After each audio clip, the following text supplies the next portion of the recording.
My guest tonight, Jim Barfield, is going to be talking about Bible prophecy and the Copper Scrolls. See you in about 5 minutes.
Grab your popcorn and snacks.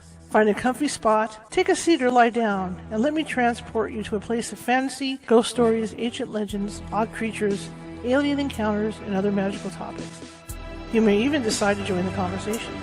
From faraway lands to your own backyard, with a small dash of pixie dust. Turn out the lights and open your minds. The journey is about to begin. Good evening, everybody. How's everybody doing? Thursday night. See, we got through the week. One more day. One more day and it's the weekend. It's been a long week, right, for everybody. I'm just going to give a heads up right now with the show in that, there was a lot of breaking news today. A couple of really big news stories came out. So I'm just letting you know about the internet situation, like usually happens when there's breaking news days. Everybody in my neighborhood is on Xfinity, so as they get home from work, we just might have some issues with it. I don't think we will. I've reset my modem a couple of times today already, so hopefully there's nothing going on like that, but you never know. Been there, done that, right? Anyway, welcome everybody. My name is Charlotte. I'm going to be your host for the next hour or so. Got a great show for you today. I'm also the owner of the California Haunts Paranormal Investigation Team. We are 45 strong up and down the state of California. We also investigate Oregon, Washington. We actually have people, actually, in Oregon, Washington, Nevada, and Hawaii who can help you out. So for anybody listening in those areas, you can reach me. You can reach me here on Facebook via my regular name, or through California Haunts. There's like 3 or 4 California Haunts pages, maybe more on Facebook that you can reach me through. Now, if you're over on Twitter, it's Cal Haunts. Okay? If you're over on TikTok, it's California Haunts, all lowercase. Now, if you want to find me on Instagram, because I am looking for followers over there, it's under Ghosty Gal. Just real simple, Ghosty Gal, all lowercase. So see, I'm easy to find. I'm everywhere. You can Google my name, and it'll pop up.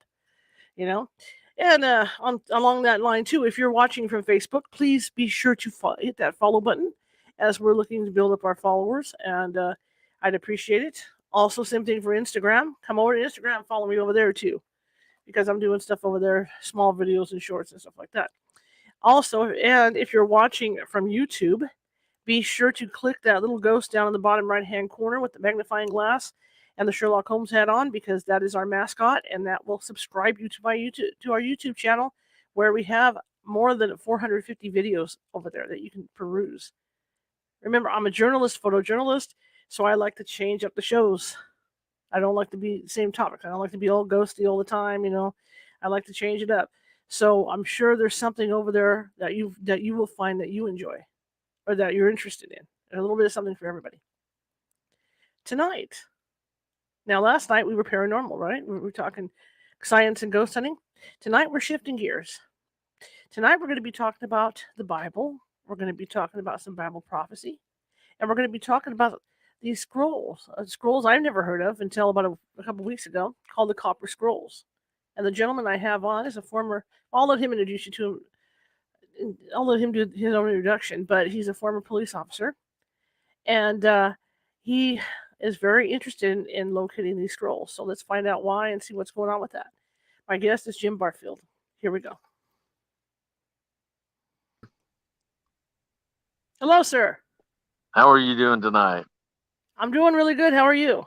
I'm doing very well. I'm having a wonderful time here in Tennessee with some really great people and doing one of the biblical holidays called the Feast of Sukkot.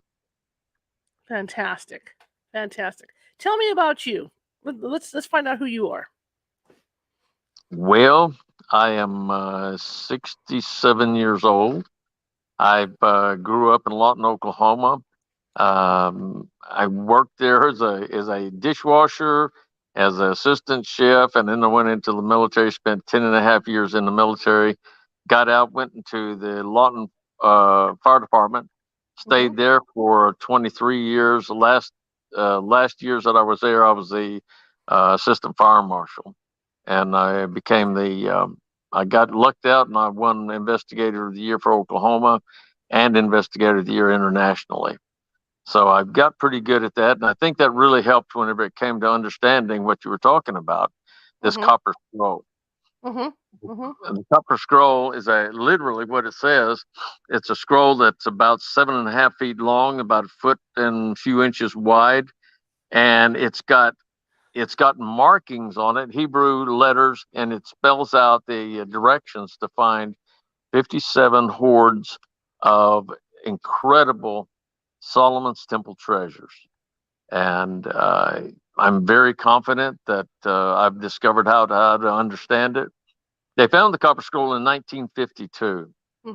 And since then, no one's been able to figure it out. Well, I just happen to be the lucky guy that understands how to follow the directions.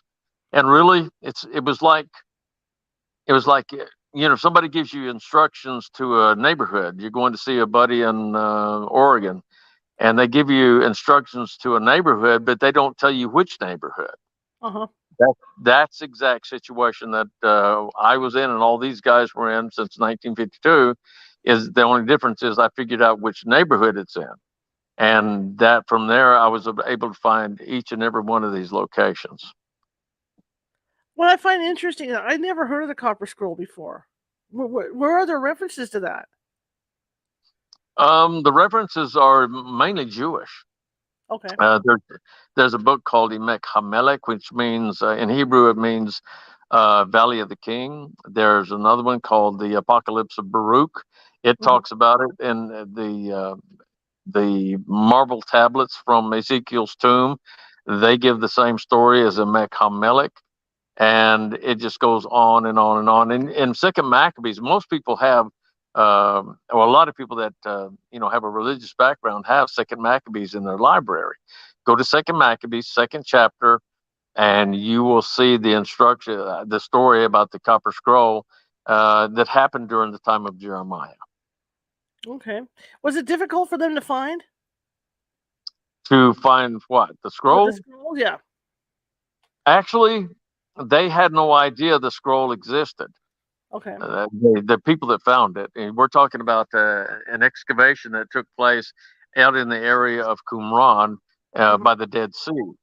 They were doing an excavation trying to find more Dead Sea scrolls, hoping they would find something.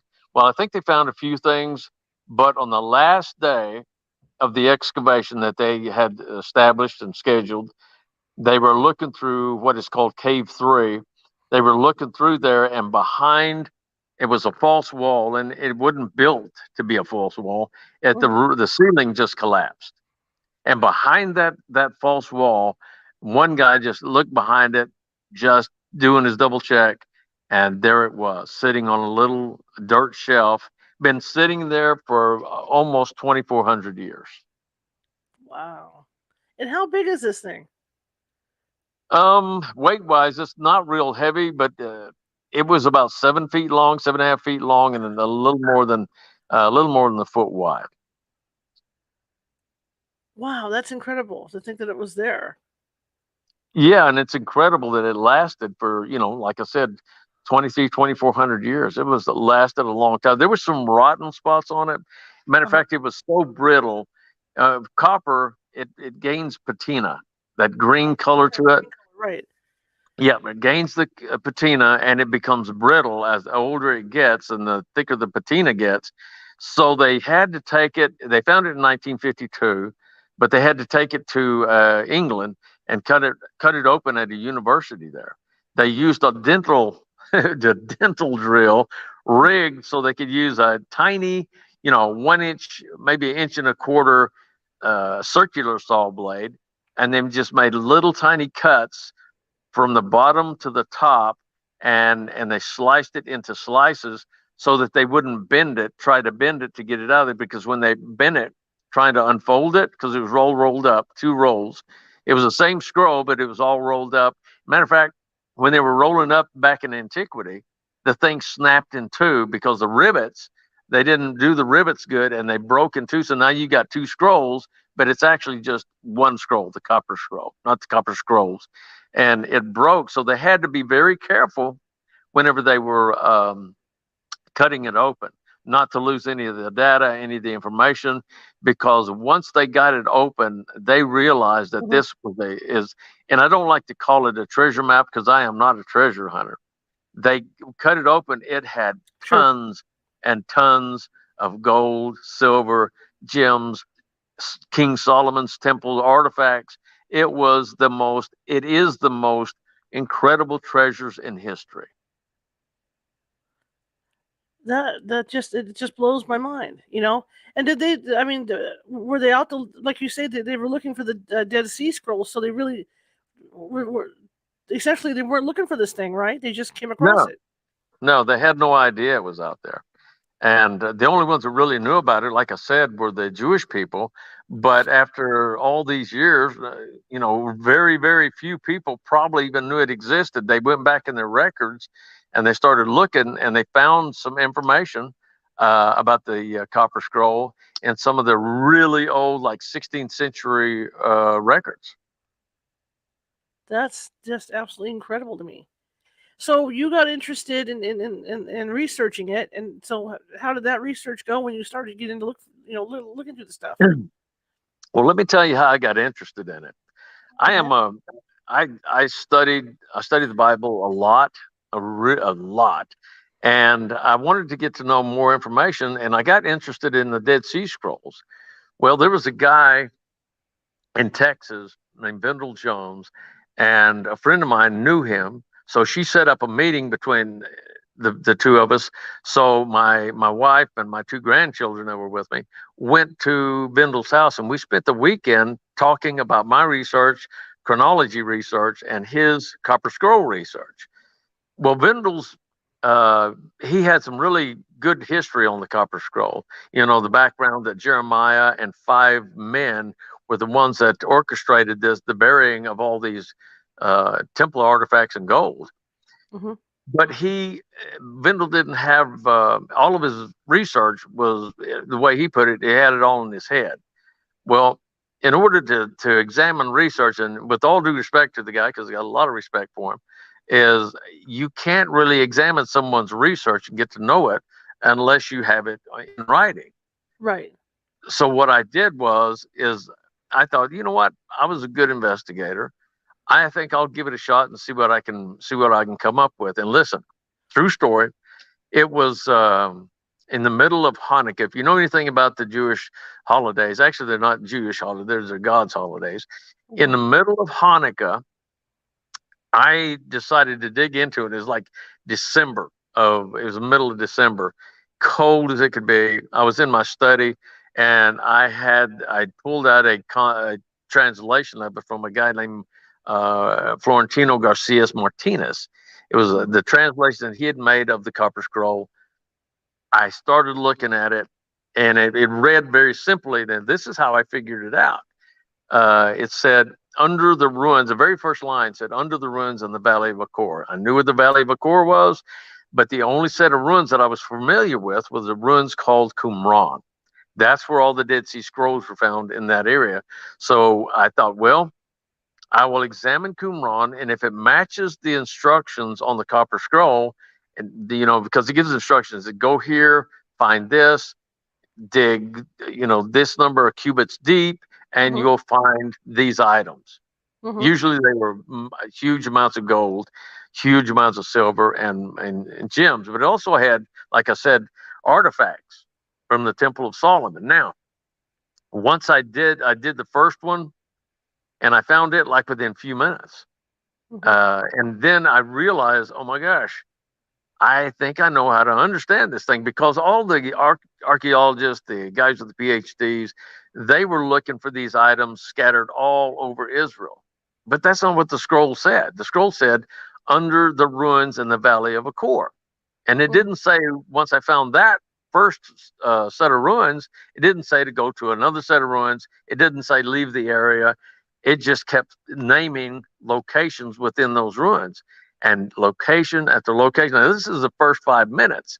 Right. I figured that out, and I'm not joking. This really happened.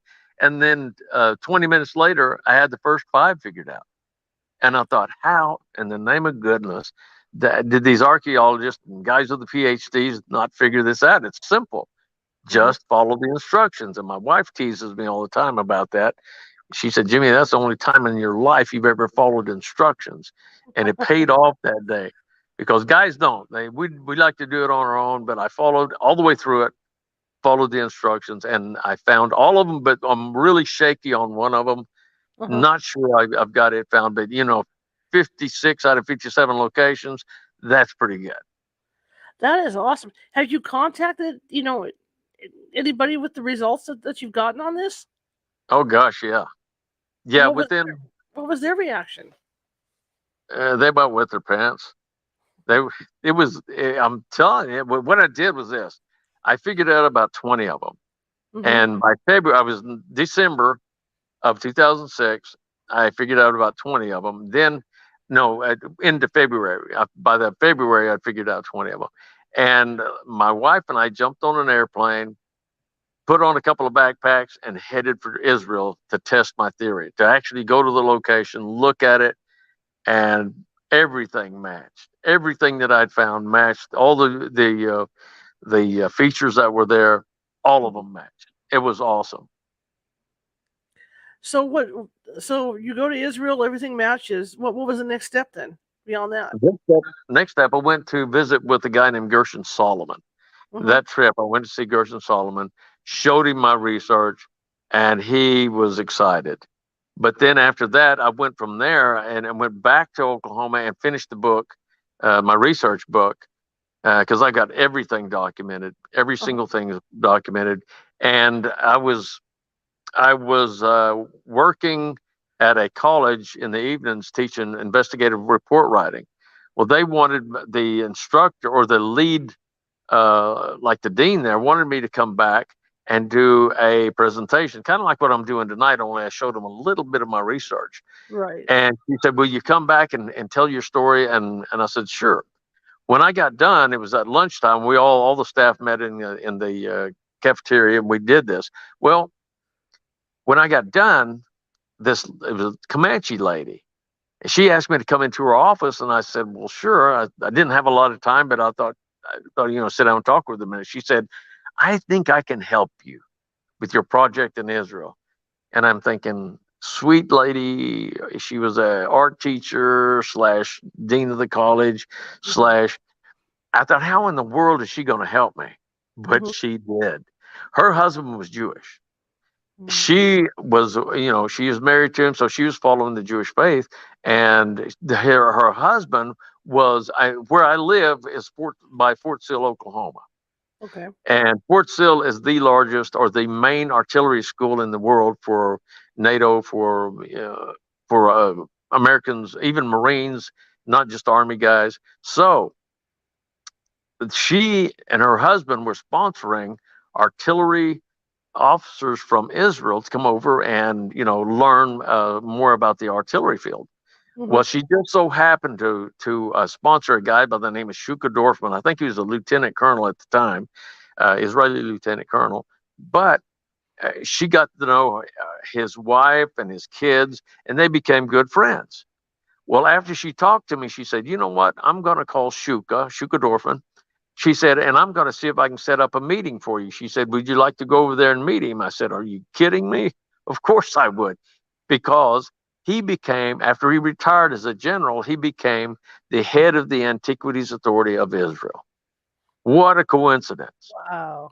Pretty amazing. So my wife and I jumped on an airplane again, and we headed, or my friend, I took number 2 on the Copper Scroll Project, Chris Knight. We headed for Israel. And when we got over there, we had a meeting already set up with Shuka Dorfman. Went into the location where he wanted to meet me. We talked. He wanted to meet me at the Citadel Hotel on a Friday afternoon at about noon. So we went in there, and he and his wife Talma were sitting at this small table at the Citadel Hotel overlooking the old city of Jerusalem. So we sat down there, and we did a lot of small talk. I flew helicopters in the Army. He flew airplanes. He was in artillery. I was in artillery, on and on. Had a lot in common. Then he asked me, plain and simple, he said, well, Mr. Barfield, what can I do for you? And I said, oh, well, Mr. Dorfman, it's what I'm going to do for you. And he said, well, that scares me. And seriously, it's what he said. And we laughed. And I said, have you ever heard of the Copper Scroll? He said, yeah, I've heard of it. I said, of course I have. Yeah, well, he said that. And he said, why? I said, because I think I know how to understand it. He looked at me, and you could just see his face kind of melt. He stayed a gentleman. He still was kind to me, but he said, okay. He said, Mr. Barfield, we're here. Why don't you show me what you've got? Listen, Charlotte, within just a few minutes, within 5 minutes, I showed him the first one, and he kind of sat up in his chair. Showed him the second one. he was leaning forward. Third one, he had his elbows on the table.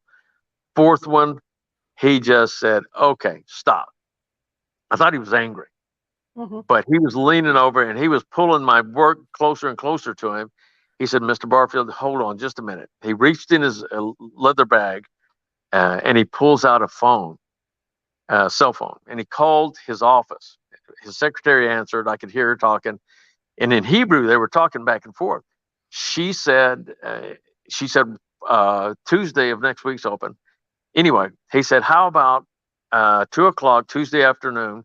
He said, would you like to come back here?" He said, "I want to introduce you to the guy, the head archaeologist for Qumran and the head archaeologist for the West Bank."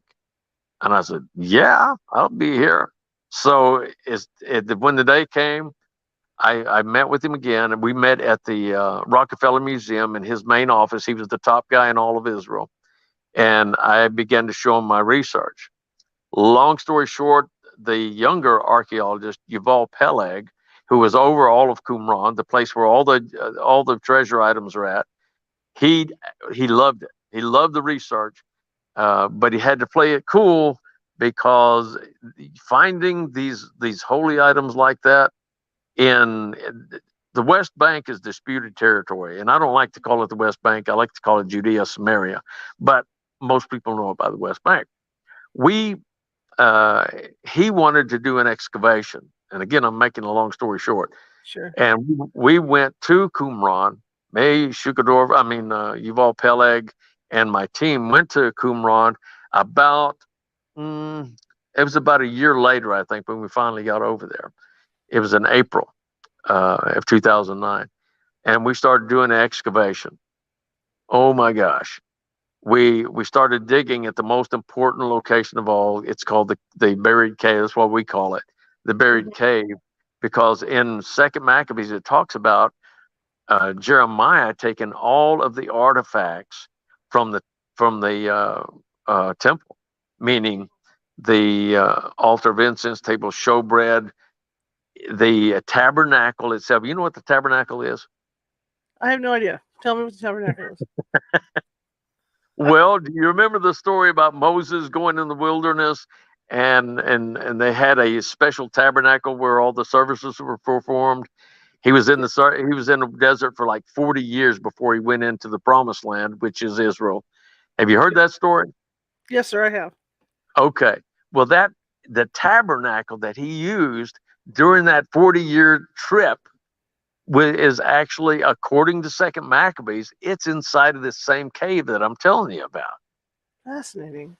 Yeah. Oh gosh, it's more than fascinating to me. So we were actually digging to see if we could find the seal.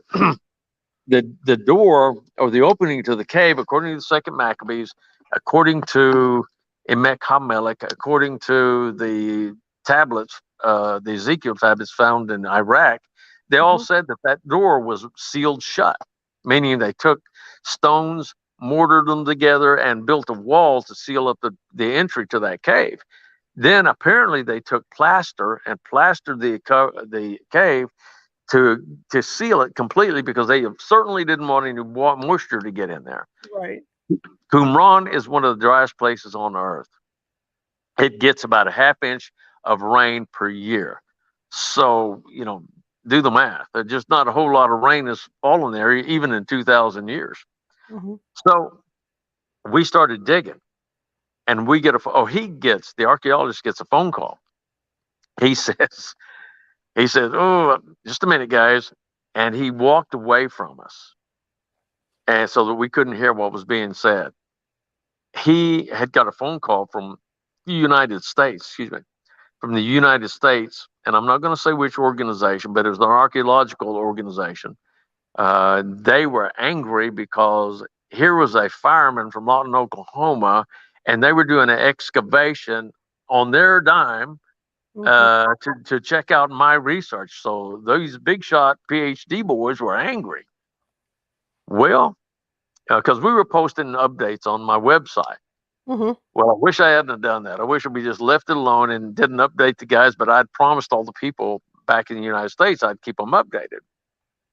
Once they found out I was doing that, because I didn't even have to fill out any paperwork.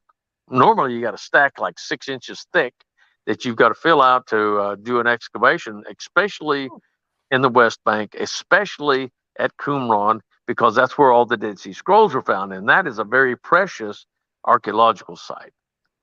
So I can see why they were angry, but I didn't do anything to them. I just testing a theory, and the Israelis are the ones that wanted to see if my research was right. Well, they shut us down.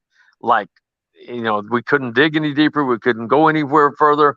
We had to stop, and we were at the most important cave there. So we went to the ruins, the actual ruins, which is about 390 meters away. And we did some more work there, but it was so superficial that there's no way, because the scroll says you got to dig, like 12 feet, and 5 feet minimum to find anything. Well, we didn't dig. The deepest we dug after we got over at the ruins was like 2-3 feet, 11 inches, and that was it, because they shut us down. He had promised us we were going to go at least 6 feet, and check this out. We were going to do 5 locations. They shut us down. We went 3 feet at the cave. We went 1 foot in one of the little tunnels, and we went 2 feet just outside of on the west side of the ruins. What a waste and it wasn't a waste of time. Let me take that back. Because what it did is it gave me credibility. Here is the top man of all of Qumran, very well known, a very popular man, that he authorized excavations, and he was doing the excavation for me. Plus, he was everything was paid for by the Israelis. I didn't have to pay a thing, other than my ticket over there and for some of the guys that went with me. So you can see at that point I was building credibility. So did I tell people in Israel? You betcha I did. And I got a lot of people behind me in Israel that want to see these things come out of the ground. So they have so has anything been dug up? I mean, or is it still there? Like you said, they want to see it come out of the ground. So I'm assuming from what you're saying that nothing's come out. No, not a thing. Okay. And the reason for that is the area they call the West Bank. That is a hotly contested area because the Palestinians want it. They claim it. The Jordanians will claim the treasures. The Egyptians will claim the treasures, because there's a probability that a lot of the gold and silver came from Egypt just before the Exodus. I mean, it's a biblical story, but I absolutely believe it's true. Then the Catholic Church, with all due respect to them, they're probably going to want it. So we've got all these entities, these organizations that are going to want this stuff. So the Israelis want to keep it at this point. The leaders of the people want it out of the ground, and a lot of the government people, politicians, want it out of the ground. Certainly the rabbis do, but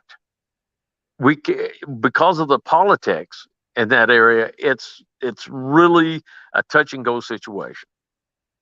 So what's going on with it now then? I mean, if it's kind of like up in the air. Well, the biggest problem we've had since this project began wasn't archaeological, it wasn't political, it was a stinking COVID crap. That's was the biggest issue that we had. I was on my way my wife and I and several people were on our way to Scotland to do a presentation about my project, and a couple of other guys had some interesting stuff going on, and it shut everything down. I couldn't go. All of the money we spent on the airline tickets, the gentleman that put all of his money into arranging this conference lost a bunch of money. So you know the deal. Right. This COVID crap, and excuse my language, really shut us down. Absolutely. So you see movies about this kind of thing all the time. So when you were going through it, did you have to turn over all your research, or no? No, I didn't have to. I gave some of my research to some of the rabbis, or a couple of the rabbis, and to Shuka Dorfman. But I wasn't going to turn loose any more of my research than that. That was it. Because, I want to protect these items. Right. They're incredibly valuable, but to me, it's not the gold and silver. It's the It's the history behind it. I mean, how many people could possibly hope to dig up the Ark of the Covenant? And there's a possibility that I could. And certainly the actual tabernacle of Moses, are you kidding me? That is, it's enormous on the scale of archaeology. It's off the charts. But it's again, it's not important about the gold. Right. It's about the history, about the scrolls that we're going to find in that cave I told you about. It's about all of that. Now, let me tell you the Indiana Jones part of this. Okay, go for it. I mean, what was he looking for whenever he was doing his first movie? He was looking for the Ark of the Covenant. Right. Well, I am not an Indiana Jones, and I'm not a treasure hunter. I'm doing this because of what I believe. Now, as I was doing the research on this scroll, I came to the last 5 locations on the scroll. And I found the first one, pretty easy to find. Found the second one, followed the same instructions, and it was real close by, like within 20 yards, 30 yards, maybe. Not even that. And then I found the third one. And the strange thing about it, those 3 were in a straight line. And then I looked at that, I thought, why would they do that? Why would they bury these 3? The next one was like, 40 yards away. So 20 yards, 40 yards. And I thought, oh my gosh, if the next one is in a straight line, I know what these guys are up to. And when I found the fourth one, I knew, okay, what they're trying to do is help me locate the cave, because that cave is so incredibly important. So I went to searching, and sure enough, the fifth one, the last one on the scroll, number 57. Oh my goodness, they were all 5 in a straight line. So I thought, okay, wait a minute. If they did this on the last 5, I wonder if they did anything with the first 3 or the first.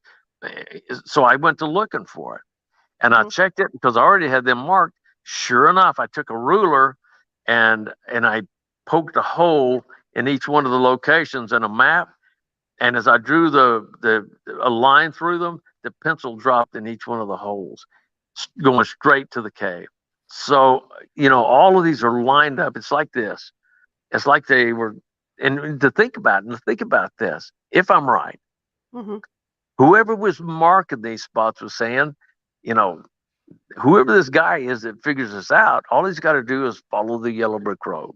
Just, one location after another, and just follow that, and you will find the opening to the most important treasures in history. All 3 lined up, and I'm telling you, the archaeologists and the people in the rabbis and the Christians, everybody, when they see that, they just go, oh my goodness. Because that's the most Indiana Jones part of this deal. And again, I am no Indiana Jones, but I sure figured them out. Well, what makes me wonder is the academics. I have nothing against academics. I've grown up around them, but sometimes they tend to overthink things, and maybe that's why they weren't able to figure out this code, whatever this information was that was on there, and you were able to do that. Well, one of the things I learned as an investigator, and honestly, my investigative skills came from Bible research. I did lots and lots of Bible research, and you don't have enough time to talk about that. I did Bible research and use the same techniques that you use in investigations. I was doing the Bible research before I became an investigator. So I applied my Bible research skills to the investigation part of it, and I was kicking some butt. I was figuring out a lot of the stuff. Now, when I applied that and began to figure out all these locations, that's what made everything gel and come together. Is you try to figure out, and whenever I was doing an investigation, somebody had burned a home down, I would try to prove everybody innocent. For one reason, I didn't want to put anybody in jail that actually didn't do anything. So I tried to prove them innocent. And by doing that, I eliminated all the fringe, and it boiled down to one guy or one girl. in the whole process. And then when you lay out all the information in front of them, say, look, here's what I've got. You want to talk to me, or you want to go talk to the DA? And I never had to go to trial. All I had to do was just talk to them and show them my research, and they would confess. Cool. Absolutely cool. Now, is there mention? Is there any mention of the scrolls in biblical prophecy or anything like that? The closest that it comes to biblical prophecy is Second Maccabees, because the Catholic Church considers it canon. Okay. I consider it really accurate history for sure. But there are other documents with the Jewish people consider in the realm of biblical history, and some of it is prophecy, and those that are a couple I told you about. The book of Baruch, it's in a very spiritual aspect, talking about angels. Listen to the story. 5 angels. There were 5 guys that hid the treasures. These 5 angels were over Jerusalem. They took all the ark and all the tabernacle, all the implements of the tabernacle and the temple, which are the same thing, but only in a different building. They took all those artifacts, put them in the ground, sealed the cave, and the angels spoke to the earth and said, "Earth, earth, protect these items," and so on. Anyway, that was from Baruch. So that's as close to actual biblical you get. You hear some of it. You hear the story of Jeremiah. The story of Jeremiah tells you the backstory of the scroll, but it doesn't get in detail. It's these other extra biblical texts where you get all the instructions from. Certainly from the Copper Scroll, it gives you the information. Emek HaMelech tells you a lot. It tells you the name of the men that actually wrote the Copper Scroll. 2 of them. Do you know anything about the Bible? A little bit. Okay. Well, I was raised Catholic. We just didn't go to church all the time, so you know. I understand. That's all right. There were 2 prophets that you would know if you know anything about the prophets. One of them was Haggai. The other one was Zechariah. They were 2 prophets, and they name them specifically on 2 different documents. The Copper Scroll, not the Copper Scroll, but the Emek HaMelech, and again the Ezekiel documents, which are actually tablets, marble tablets that they chiseled all this information into, and that it tells you all the really good backstory then on how everything came together, why they buried it, and who buried it. And they actually say that they put all the information on a copper plate, which they're talking about the Copper Scroll. I just find this so interesting. And do you think you're ever going to get a chance to go on a dig, or you think that I think it's going to be hard? I think because there's so much unrest out there.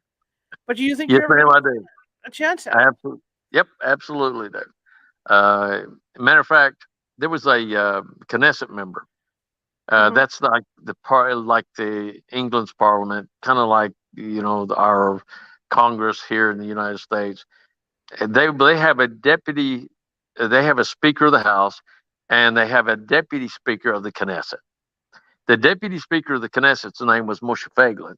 Moshe Feiglin, I went to see him in New York. A lot of the Jewish people asked me to come up there and talk to him and show him my research.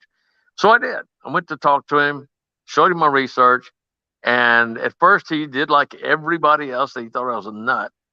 And then after he got into the research a little deeper, he asked me specifically, "Mr. Barfield, why haven't you dug these things up?" And I said, "Because your government won't let me." And he said, "What?" And he said, "Why?" I said, "You tell me." I said, "It's your government." I said, what they're afraid of is finding the Ark of the Covenant. And I'm not joking. Finding artifacts that prove the validity of the Bible. There's a lot of people in this world that absolutely do not want that to happen. So that's part of the problem here. So Moshe tells me, he said, "Jim Barfield," he said, "when are you coming back to Israel?" And I said, "I'll be there in a month." He said, "Bring your equipment. We're going to scan Qumran with a very powerful metal detector." So we did. We took it out there and we scanned. And I told him, I said, listen, it's illegal for me to do this. I said, I don't know about you. He said, no. He said, I have diplomatic immunity. I'm going to run the equipment. You're just going to tell me what to do. And I did. I walked him through it. We scanned 5 locations. Oh my gosh. That's a very, it cost me $10,000 to get this metal detector. It's not like the one you see on the beach with a little bitty 6-inch disc at the bottom of it.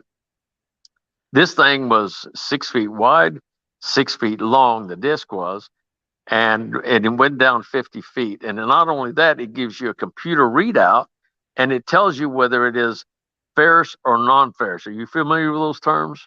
Yes, in fact, I've seen those. I've seen those type of detectors on TV before. Yeah, well, you ain't seen one like this. It was massive.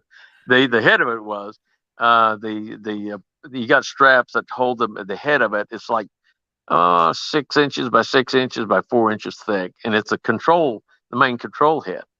Well, he scanned it. I just guided him through it, what to do, and it had massive quantities of non-ferrous metals, which means gold, silver, brass, aluminum, unless the prophets out there were having a beer party and left their cans, there's no reason for aluminum to be there.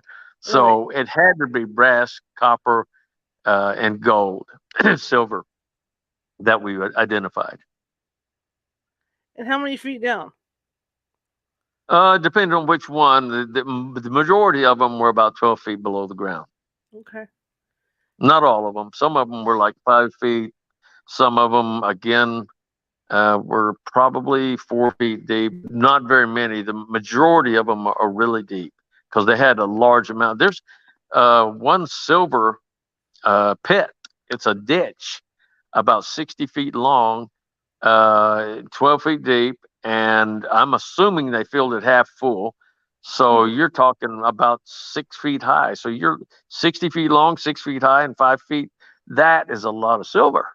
That is. And there's one location. I'm sorry. You know what I think is interesting too, when you talk about them being buried as deep as they are, they will be able to go through and look at those levels of Earth too, and be able to tell exactly how old that stuff is. There is a good possibility. Yeah, there's a good possibility that, of course, they can't do carbon dating, not unless one of the guys left his wooden shovel down there. Right. But because if it's not an organic material, they can't do the carbon dating on it. Right. Right. But they can look at they can look at I was just saying, like, rings of the Earth is what I call it, but they can look at the sediments. Yeah, see how, but it's only 12 feet deep. Okay. We couldn't. I was talking to the archaeologist Yuval Peleg, and he said, Jim, we can't scan it with what is it they use? Ground penetrating radar. He said, we've tried it. This soil is lousy for doing ground penetrating radar. However, this metal detector did an awesome job. And I'm telling you, I wish I could show you the results of the scans. You'd freak out. Let's just put it that way. Wow. So do you plan to go back, or are they planning to have you go back to help with the dig, or are they going to dig, or what are they going to do? Yes, I am planning, but I can't tell you when because we want to kind of keep it quiet. I don't want people meeting me at the airport or anything like that. I want to be able to get in there, do what I want to do, and go on with this. So we're not gonna do anything at Qumran, but you have to establish because of the COVID baloney, we lost momentum. We had people from the Knesset. We had people with the influence, but it's been almost 2 years now, and we haven't had any movement on it, a year and a half at least. So we got to reestablish that and get the momentum going again. So is the United States going to participate in any of this, or is it just going to be mainly Israel and those areas? It's going to be Jim Barfield and his crew at this point, and it'll be the Israelis. That's their property. It doesn't belong to the United States. So it's their property, and I'm going to respect that. Absolutely, yes. So, when you start to, if you start to find this stuff, what's going to happen to you? Are you going to turn it over to a museum, or what are you going to do? What's going to happen to me? Well, what's going to happen Um, to the stuff that you find? I mean, is it going to be turned over to Israel, or oh, of to a course, museum, yeah. or where's it It going to it go? will. I promise you, they will establish a fort to put this stuff in. I mean, they will put it in the biggest vault they can get because I don't think there's a vault in all of California big enough to put this in. It's just Wow. not. I mean, the second location. Listen, second location. Remember the three in a row. The second Hmm. one is 900 talents of gold. Wow. You know how much a talent weighs? A lot. A lot. A lot. 75 pounds. Yeah. So I figured 50 around 50 pounds, 75 pounds. Yeah. 75 times 900 times 14 ounces because troy ounces are what they use to measure precious metals, and then multiply all of that. I did it the other day, and the value of those 900 talents is 1.5 billion dollars. Wow. That's That incredible. Wow. that's a lot, and that's just one location, one out of 57 locations. Wow. The whole time you're talking to me, I'm thinking about the Knights Templar gold and all that too. Because it's a similar thing where who knows what happened to that. And when they were hiding that as well. But this is like this is off the charts. Yeah, it'll make the Knights Templar look like peanuts. Yeah, this is just off I the mean, charts. I do believe the Knights Templar did luck into one of the other stashes. There's been not more than just one. There's Hmm. more than just Qumran, but Qumran is the one that's got the most precious religious artifacts, and that's why it's the most important to me. Wow. And as far as the cave goes, you're going to be looking for that cave as well, right? Or have you already been there? Oh, I know where the cave's at. Okay, Remember, I followed the yellow brick road, that's right. and You know those two exactly. lines actually cross. Wow, It makes a sharp point. They actually cross, and where they cross is exactly where the cave entrance is at. it's amazing. Do you think like in Egypt, the people that were able to get into the pyramids and pilfer the pyramids? Do you think there's a chance that somebody found this cave and then got in there No, already? Okay, nope. It hadn't been penetrated. I mean, there would be signs of digging, okay. and unless they dug and covered it all back up. Hmm. But no, I don't believe so at all. Because I have guys that live in Israel. I'll send them out there periodically just to check on things. Go for a day picnic and go out there and check, make sure everything's safe. And so far, it appears that nobody has touched it. Wow, this is the most incredible thing I've heard. It really is. I mean, wow, it's just mind boggling. Well, think of it from my perspective. I mean, I was a fireman. Let's face Right, it, and right. and I was doing Bible study, and it led me to this. How how off the charts is that? I mean, I'm here doing what's called, it's a biblical feast called Sukkot, Right. and I was telling all the people here, and they absolutely love it, and I love them, and we're having a wonderful time here, and I told them, I said, guys, my education level is I have an associate degree, and I had to get it because I was a warrant officer in the Army. And as a warrant officer, you've got to have minimum to start off with for promotion purposes. You've got to have at least an associate degree. So I got an associate degree. All I had at the time was a high school diploma, and that's it. That's why I think all the PhD boys are so angry. Is some fireman from Lawton, Oklahoma, uh, found all these things, and they've been looking to it for 52 years or since 1952. All right. What the heck? Let me ask you this then, along that line. How long did it take you to decipher the things? Well, when I told you, well, it's this. I Okay. figured out how to understand it within 5 minutes. Huh. 5 minutes, and then I found the first five in 20 minutes, and then I started uh, evaluating the rest of them, and by June, from December, I think 20th, somewhere there, from December 20th until June the 22nd, 2007. So do the math. Wow. That's how long it took me to That's do why that. they're angry. That's why they're upset.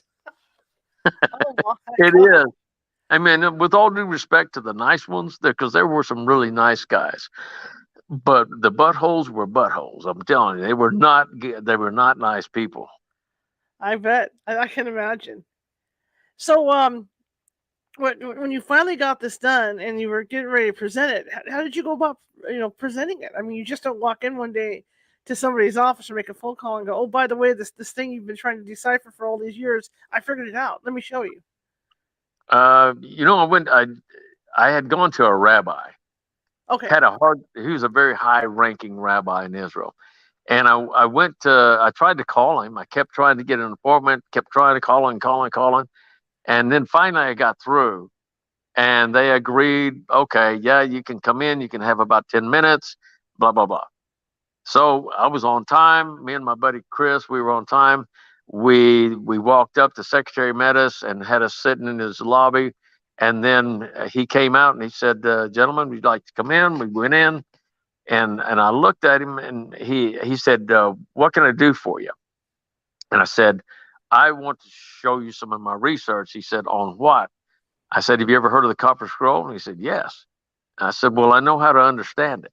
Same thing has happened with Shukador from the head of the Antiquities Authority. He Right. thought I was a nut. And I'm not joking. He Right. thought I was a nut. And he was looking at me and he got a little nervous because at the time I had really long hair. Right. And my buddy Chris had really long hair. So we both, he said, "Well, sit down here, gentlemen." And I pushed my research over in front of him. I said, "I'm going to show you. Just give me a minute. Let me show you." And he said, "Okay." Within 5 minutes, that rabbi got up out of his seat. He comes over to me and he puts his hands on both of my shoulders and he pulls on me and I stand up with him. He lifts me up and he kisses me on both cheeks. He said, "Mr. Barfield, do you realize what this means to my people?" I said, "Yeah, I do. It means the same thing to my people." And he said, this is what he told me that I did not know. He said, "Mr. Barfield, what you found is the dowry for the coming bride." Do you know what that means? The bride of Messiah. Right. Uh, Right. that is the dowry for the coming king, or for the bride actually. And because what does the father do? He puts aside a lot of money for the wedding and for the couple so that they can survive. Right. Wow. Wow. Wow. Wow. And then I just had a great thought. My, I'm just overwhelmed by this. I mean, oh yeah, I know what I was going to say. A lot of things that have been found, just like with you going over the scrolls, I'm not saying Mhm. by accident, but by laymen. Let's say by laymen, not the non-academics. Like out here, we have caves out here, and a lot of the caves have been found simply by farmers because their livestock's falling in through the holes. You see where I'm going with this?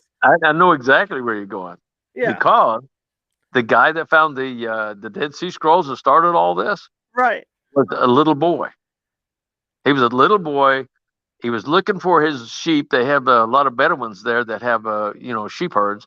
And he was Right. looking for his one of his sheep, and he threw a rock into one of the caves, Hmm. and he hit one of the jars, or their stone jars, not stone jars, but pottery, and it shattered it, and it scared him.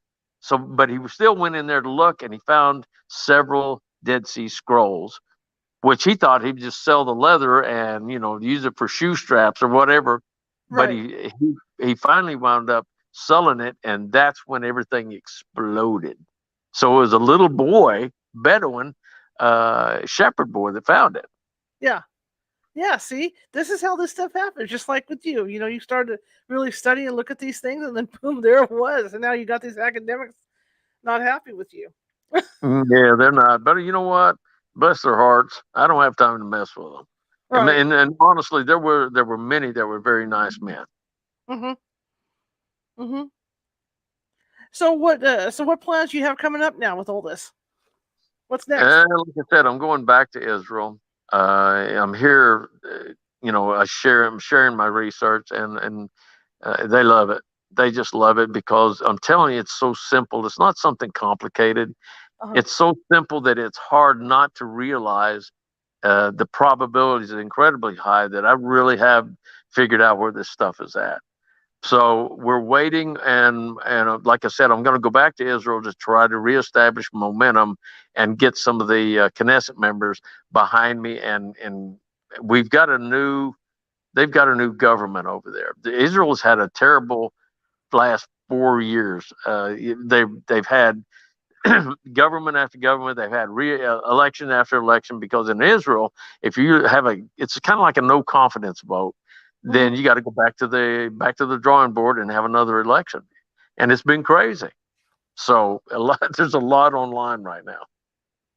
How do you prepare to go back? I mean, I know you're planning to go back and all, but what goes into preparation for you to go back to do this? You got to wash your undies, get all your stuff in line, and there's not a lot. It just boils down to getting your housing, getting your planning for your food, planning for vehicles, because gas in Israel is sky high. And then due to that, the rental cars are sky high. But you plan on who you got to take with you and what you plan to accomplish. And you got to make phone calls and get all the meetings you're hoping to have and get them all established. And of course, we're going to go out to Qumran and we're going to check things, make sure everything's still in its place. We got a lot of respect for Qumran, and we want to make sure that the property there is properly preserved. And when an excavation does happen, they have got to take extra care of those buildings, because that location will be second only to the Temple Mount once this is done. Because let me tell you one other thing, the ruins were built, and I figured this out accidentally. The ruins were built to represent a miniature Jerusalem in the wilderness at the time of Jeremiah. That's just incredible. And the locations that I identified, those identified locations match with Jerusalem. Like, for example, the Pool of Siloam is a double entry. You go in one side, come out the other. At Qumran, it's in the same spot. There's a mikvah, which is baptismal. You go on one side, come out the other. And all of the water system, the women's house, the women's location are identical to the place where they fed the women at Qumran. It just goes on and on and on. The Jaffa Gate, there's a point exactly where it should be on the Qumran, and it literally, you could take a map of Qumran and either enlarge it, or a map of Jerusalem and shrink it a little bit and lay it on top of each other, and they would almost match identically. Wow. I keep saying it's incredible, but it is. The whole thing is incredible, and it's so impressive. It's just, I'm so impressed. It's just, wow. Yeah, and it's, for me, it's like I told you, sometimes I sit and just go, how in the heck did a guy from Lawton, Oklahoma get involved in this? Wow. Yeah. Here's a question. Now, when you, I traveled out of country. Now, you're going on this dig to do this stuff. When you go through customs over there, when they ask you, what is your business in Israel, what are you going to tell them? I always tell them I'm going to sightsee, and that's exactly what I'm doing. I'm going to go check the sites where all this stuff is buried. I wonder what you would say to explain what you're doing. I'm going to go over here and dig up artifacts now. But no, don't tell them that. Because that's way illegal for me to do. We have to have it properly established with archaeologists and with the proper. You have to have a college behind you, that kind of thing, university. Right. So yeah, before we actually put a shovel in the ground, we'll have all of our paperwork in a row. That is really cool. You know what? Thank you so much for coming on. This was so interesting. Well, I hope you enjoyed it. I loved every second of it. And after you come back, I would love to talk to you again to talk about how things went. Oh my gosh. Okay. Would you be willing to do that? Yeah. I would love to have my wife is sitting right over there. I'll have her write it down, so we will call you when I get back. Sounds good to me. Thank you so much, and enjoy the rest of your retreat, and what you're doing this week. And thank you for coming on. This is so fascinating. Charlotte, I enjoyed talking to you. And how can people find you, sir? I've got a website, but I don't update it because it's not like a ministry, where every time you find something new, you put it on there and, get more money. I'm not about money. But they can go to Copper Scroll Project, just plug it into a search engine, Copper Scroll Project, Jim Barfield, and it'll pull it up, and you can go in there and see what I've got posted. Like I said, I don't update it because I can't. There's a lot of things I can't say on my website because these items are they're so volatile. Mm-hmm, mm-hmm. Understood. Understood. All right, sir. Well, you have a rest of your good evening. And again, thank you so much. And I would love to have you on again, once you get over there and dig and come back and have some results. I would love to hear it. You got a deal.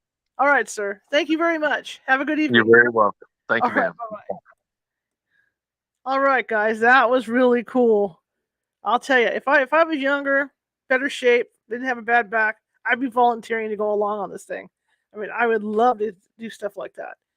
Fantastic. Thank you so much, Jim. Tomorrow, we're shifting gears back into our casual Fridays. Medium Nancy Matz will be here, and we're going to be talking about past lives intrusions. What happens when things happen in your life that kind of seeps over from your past life? That's what we're going to be talking about tomorrow. So that'll be our Friday show. I want to give you guys a heads up. This was a great show. Monday, I've got a special guest coming on Monday. I want to give you guys a heads up ahead of time. If anybody out there has heard about the killer Africanized bees, all right, I'm sure you guys have. This stuff's been going on for like years. There's a gentleman down in Arizona that does bee extractions, and he handles these bees. He even collects their honey. He's going to be joining us Monday evening. He may even be going out live on this show too, because he may have an extraction to do because he's always on call. But he is going to be with us Monday evening at 6:30 to talk about what he does and to talk about these bees, because these bees are now in all the lower 48 states. In fact, in Illinois, there was just a story about a gentleman that was pruning a tree and got attacked. So it's going to be an interesting show Monday. Going to be a scary show, but an interesting show.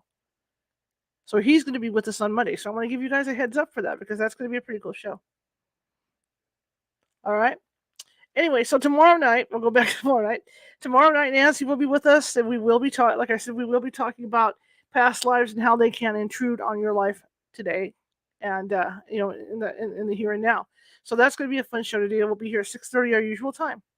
I want to thank you guys for coming. Again, if you're watching from Facebook, if you're watching from Facebook and you like the show, please hit that follow button. Or if you want to follow me over on Instagram, feel free to do that at Ghosty Gal. And if you're watching from YouTube and you want to hear more of the shows we have and the different guests and stuff, please hit that subscribe button down there, that little ghost with the Sherlock Holmes hat on and the magnifying glass. All right?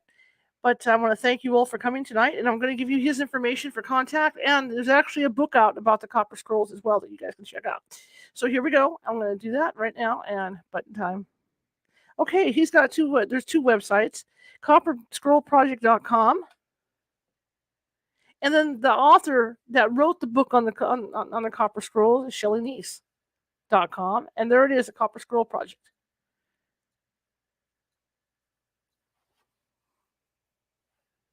And you can get that book at Amazon.